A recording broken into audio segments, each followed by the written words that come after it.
Kaakati omuvuka gulaba oyo mu katambi n'oyo omuwala omuvubuka bamusse. Taata w'oyo omuwala asse omuvubuka oyo lwa kumusanga na muwala we mu nnyumba ye. Omuwala yayise boyfriend we ewaka ajja amulabeko. Taata w'omuwala abasanze mu kisenge. Omuvubuka ye bamukutte ne bamukuba emiggo mpaka bw'afudde. Omuwala yadduse ebweru, buli kimu kibadde kigenda maaso nga ye ali bweru, yadduse edda yatidde edda. Kaakati wuliriza, nga sinaba kutuusako vidiyo eno nkusaba ogimpereka like etambule etuuke ku buli muntu.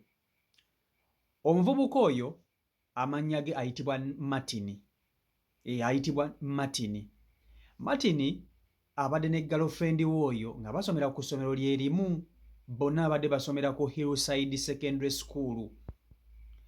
Munnange omuwala yakubidde boyfriend we Martin essimu n'amugamba owange bw'ojja n'onkyalirako kewaka ewaffe.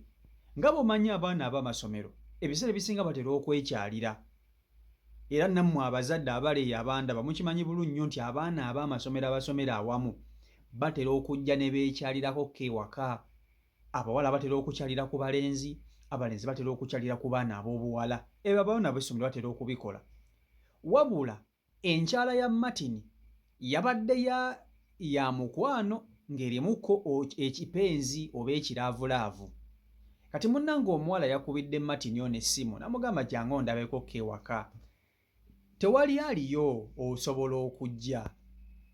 Munnange nga Martin akwata atindigga ggendo agenda akyalire ewabe w'omuwala. Omuwala ndowooza abadde babeera mu bande oba mu bende oba mu bande. Ekitundu sikijjukira bulungi. Munnange ng'alinnya agenda. Bw'atuukayo ng'atuuka mu maka g'omuwala, omuwala ayise boyfriend mu maka gaabwe, mu maka g'ab'omuwala. Omulenzi bwe yatuuse ng'ayingira nnyumba nga bamwaniriza bulungi nnyo, ffe gye tutaabadde nga bamwaniriza ndowooza nga bamuwaaki n'akookulya nga banyumya ng'abaana. Bonna basomera ku ssomero limu, Hillside Secondary School gye basomera. Munnange obudde nga butandika okutambula. Obudde nga buziba, bakyali bonna ewaka. Omulenzi akyali waabe w'omuwala gye yagenza okumukyalira gy'ali.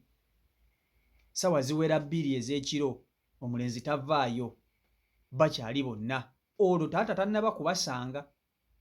Ssaawa ziwera 3 bakyali bonna, taata tannaba kubasanga. Ziba zikunuukiriza okwera ssaawa 5. Omulenzi ndowooza ye n'omuwala baafunamukko ku mbeera nga bw'omanyi connecting, baafunamukko ku mbeera ne bagamba ye owange tuli waka ffekka, lwaki tetubaako ne kye twekolera ng'abantu? Lwaki tetubaako ku mbeera gye tuteekawo ng'abantu?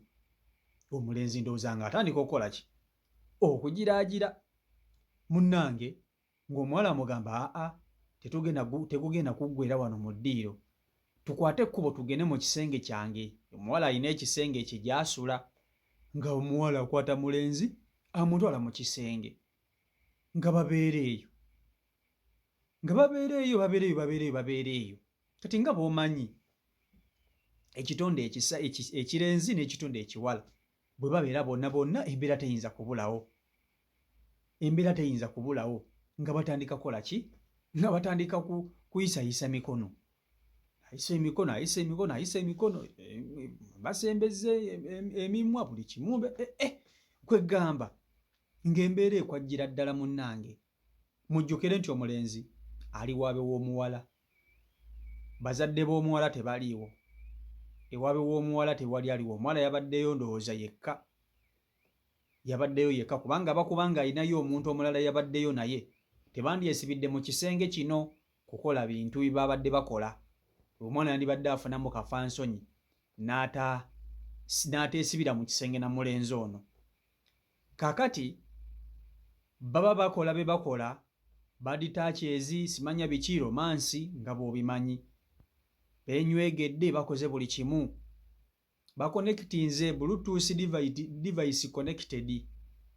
Munnange ziba teziri busa nga taata w'omuwala agguka. Taata w'omuwala bwe yabadde akomawo tebaamuwulidde nti akomawo, engeri gye babadde eringa embeera kwegamba yatabuuse dda buli omu takyategeera. Taata w'omuwala bwe yatuuse yasanze engatto z'omusajja ku mulyango. Ndowooza muli ne yeebuuza seddume ekyali mu nnyumba yange zino engatto nga sizitegeera. Agenda okuyingira, agenda okuwulira obwamu obuyitiŋŋana mu kisenge eky'omuwala. Ng'omuzadde n'agamba ani ali muno mu nnyumba yange. Agenda okuggulawo oluggi okkonkonakonkona muggulewo nga tasanga omwana we ow'obuwala nga yeesibidde mu kisenge n'omuvubuka gw'atamanyi gw'atalabangako, ng'omuvubuka ali ku muwala we kye beekola. Taata obusungu nga bumubaka. Omuwala olwalabye taata we, omuwala ye yadduse buddusi mpaka wabweru. Kati taata fokasi yonna yonna yagitadde ku Martin, ono omwana ow'obulenzi. N'agamba gwe kivubuka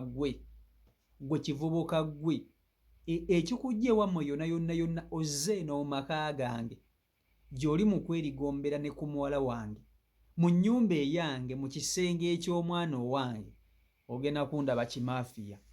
Era omuvubuka Martin baamukutte. Abazadde baba ne kibooko zino ze bayita oluga. Mwali mulabekoko ku kibooko gye bayita oluga oba enzo. Waliwo zino kibooko ezikuba ente ezo. Kati taata yabadde n'omuggo guli nga gwakola ne guno nga gulina n'endoddo ene wewati. Yakutte omuvubuka n'alyoka amutandika omukuba kibooko ng'akuba buli w'asanze. Omuvubuka n'alajja n'amugamba muzeeyi tonkuba, muzeeyi nsonyiwa, muzeeyi mbadde nze kumulabako ko abadde yampise just buyisi tusoma ffenna. Nga taata abiwuliriza. Taata nga tabiwuliriza. Taata ng'atandika kubba mwana w'abaani ng'akuba yamukubye. Omanyi giri emiggo omuntu omuggo gwe bakubisa nga tegumenyeka nga gulino ne waliwo eno gye bayita empulutulizo. Omuggo guba bwe guti naye nga gwakola akagundi bwe kati ako oba edda kaamukubisa. Omusajja yakubye omwana w'abandi n'amukuba buno bonna obulengerenge n'abuugira bw'ati n'aba nga takyasobola kudduka. Omwana we ow'obuwala ye yadduse ali bweru. Fokasi yonna taata yagitadde ku mwana wa bulenzi Martin.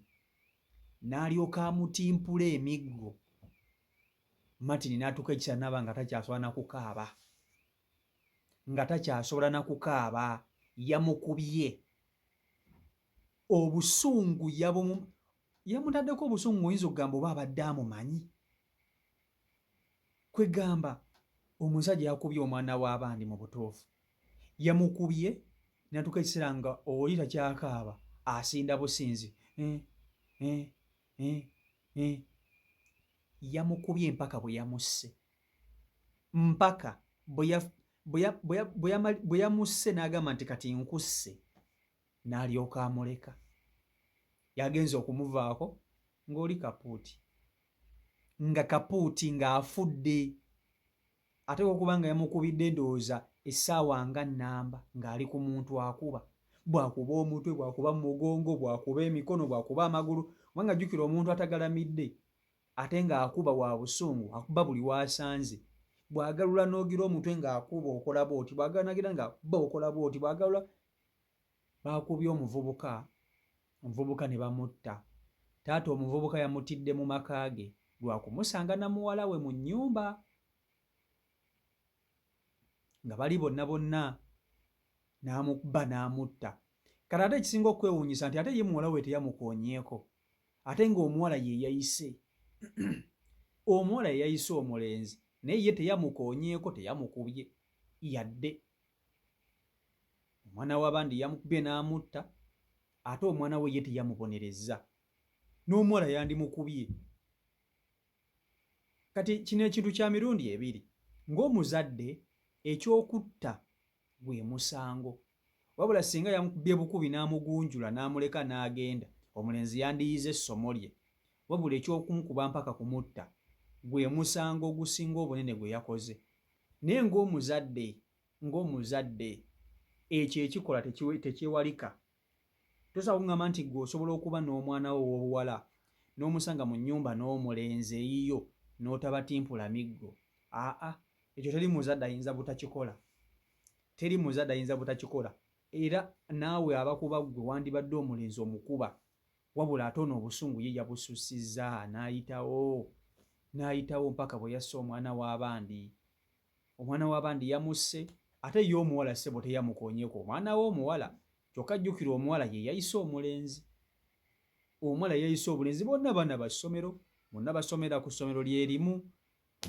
Kale kwegamba ebintu bya Katonda byo bizibu, ebintu bya Katonda byo bizibu. So poliisi yazze n'eggyayo omulambo gw'oyo omuvubuka Martin n'egutwala mu ggwanika. Taata w'omuwala oba baamusibye sijja kukulimba nti oba ali mu kkomera oba tali mu kkomera, awo mba nkulimbye, wabula yo omulenzi ze mbuyaga ezikunta kati.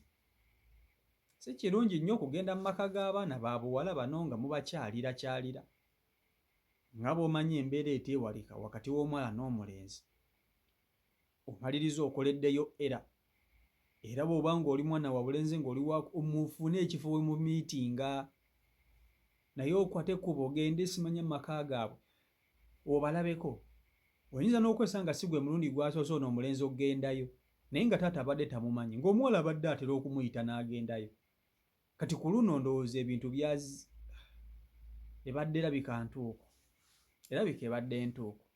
CEO Michael Uganda YouTube channel kwoli mwebale nnyo okuba nti ate mugoberera abeekumira ku mukutu, mulimu gwe mukola gwa mannyo nnyini ddala. Subscribe nga tanaba kuba nti ate otwegattako, tusobola okuba nti tutambulira ddala wamu.